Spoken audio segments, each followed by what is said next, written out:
Salut tout le monde, et aujourd'hui on va parler de ma deuxième passion qui me prend un maximum de temps et un maximum de mes pensées. Je parle le parachutisme. Le parachutisme, ce sport merveilleux, ouvert à toutes les personnes voulant avoir un petit peu de sensation.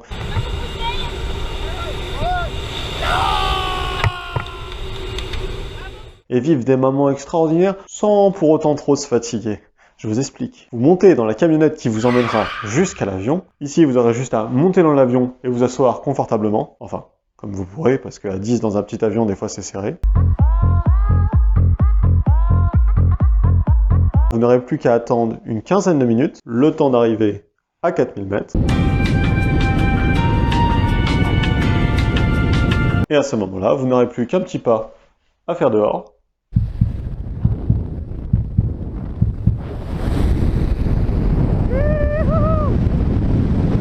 Et vous laissez chuter. Ensuite, arrivé vers les 1500-1000 mètres, vous n'aurez plus qu'à ouvrir votre parachute.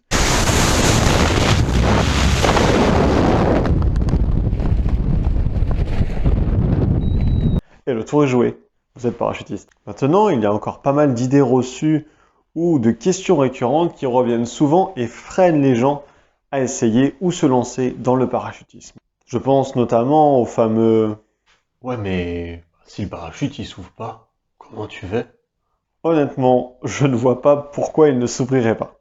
En réalité, le fonctionnement d'un parachute est assez simple. On a un petit extracteur qu'on range dans le bas de notre parachute, que l'on vient tirer dans le vent relatif, qui va donc se gonfler, tirer une sangle, qui elle à son tour va permettre l'ouverture du sac via une petite goupille, qui va donc libérer un autre petit sac qu'on appelle pod dans lequel est pliée la voile. La voile va sortir, les suspentes vont se tendre, et la voile va s'épanouir complètement. En réalité, pour que la voile ne s'ouvre pas du tout, il faudrait à ce moment-là qu'il n'y ait tout simplement pas d'extracteur ou que celui-ci ne fonctionne pas, ou que la drisse ait fait un nœud, j'ai du mal à m'imaginer comment, et bloque l'ouverture du sac. Et pourtant, s'il s'avère que, ah fou, ça vous arrive, ne vous en faites pas. Dans un parachute, on n'a pas un parachute, mais deux parachutes. Le deuxième est placé sur le haut du sac, c'est le parachute de secours, et celui-ci s'ouvrira automatiquement grâce à un petit système qu'on a dans le haut du sac.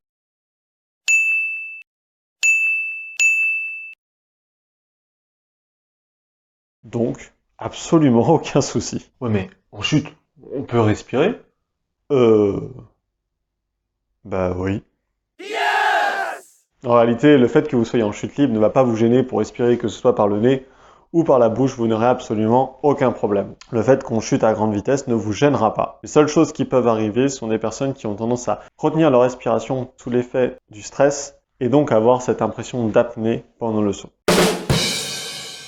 Un conseil que je peux vous donner et qu'on m'a donné quand j'ai commencé, c'est de souffler au moment du départ.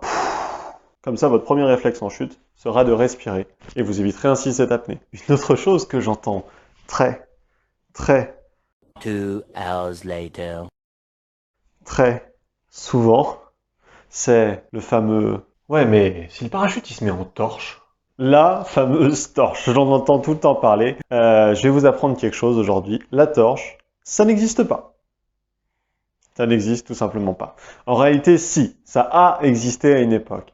À l'époque des parachuterons, il arrivait que ceux-ci s'ouvrent mal et restent partiellement collés, ce qui donnait cet effet de torche, et du coup avait sans doute des fins tragiques.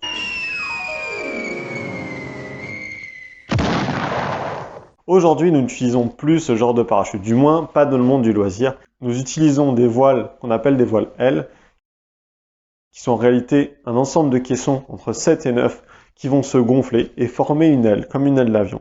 Et donc ce problème de la torche n'existe pas sur ces voiles-là. ok, mais si le moniteur il fait un malaise? Eh bien, j'ai déjà répondu à cette question un petit peu plus tôt. Vous avez en réalité un deuxième parachute de secours qui sera déclenché automatiquement par un déclencheur qui coûte une petite fortune, que vous avez dans le haut de votre sac et qui ouvrira tout seul le parachute de secours, même si le moniteur a été enlevé par des extraterrestres ou une force surnaturelle. Donc, pas de souci à ce sujet. Ouais, mais moi, le parachutisme, je peux pas. J'ai le vertige. Eh bien, si tu as le vertige, tu peux pratiquer le parachutisme. En réalité, la sensation de vertige n'est possible que quand on reste en contact avec un objet et sur des hauteurs beaucoup plus faibles. Quand vous serez en avion, vous allez être à très haute altitude et vous n'aurez donc aucun référentiel avec le sol et la sensation de vertige ne peut donc pas exister. C'est une sensation que vous allez trouver en escalade, en haut d'un building, quand vous ferez de l'acrobranche ou tout ce genre d'activité. Par exemple, parachutisme. Donc si vous avez le vertige, vous pouvez pratiquer le parachutisme sans aucun problème. Ouais, mais le parachutisme, du coup, ça fait vraiment peur? Et comme toute nouvelle expérience ou chose inconnue, oui, vous allez sans doute avoir peur. Et c'est tout à fait normal. En réalité, chaque personne a peur. Et même les parachutismes confirmés d'un certain niveau vous diront qu'eux aussi ressentent de la peur. Et c'est important. Car la peur, c'est ce qui va vous permettre de rester en vie quand vous serez parachutiste. C'est en réalité ce qui va vous pousser à contrôler et à checker votre équipement. Vous allez très souvent checker votre poignée d'extracteur, checker plusieurs fois votre parachute, être hyper carré quand vous pliez votre voile, être concentré sur l'axe de largage, le vent, les potes, à quel moment faut-il faire la séparation pour ne pas être ouvert trop près les uns des autres. Donc la peur, c'est important. Quand vous ferez votre premier saut en tandem ou en pack, vous allez ressentir cette peur. C'est tout à fait normal. Ne vous dites pas que c'est anormal et que vous ne devriez pas avoir aussi peur. En réalité, chacun réagit un petit peu différemment, mais de toute façon, en général, tout le monde a peur. Donc, profitez. Profitez du vol en avion, profitez de ce qui se passe, profitez de ce que vous voyez.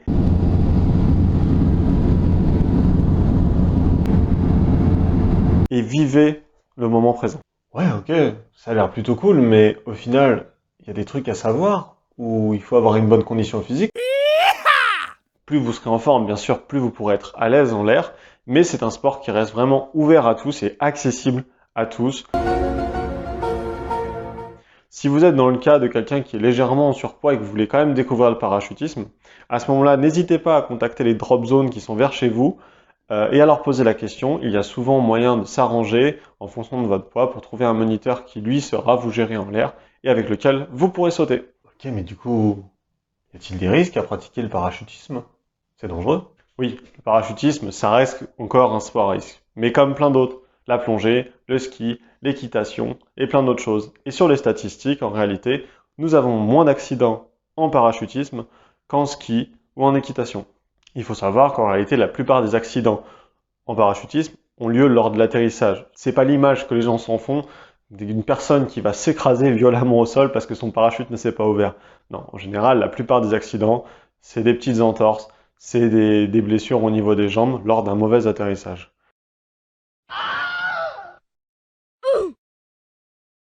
Dans la plupart des cas, ce sont en réalité des personnes qui pratiquent assez souvent cette activité qui sont impactées par ce genre de problème, pas les tandems.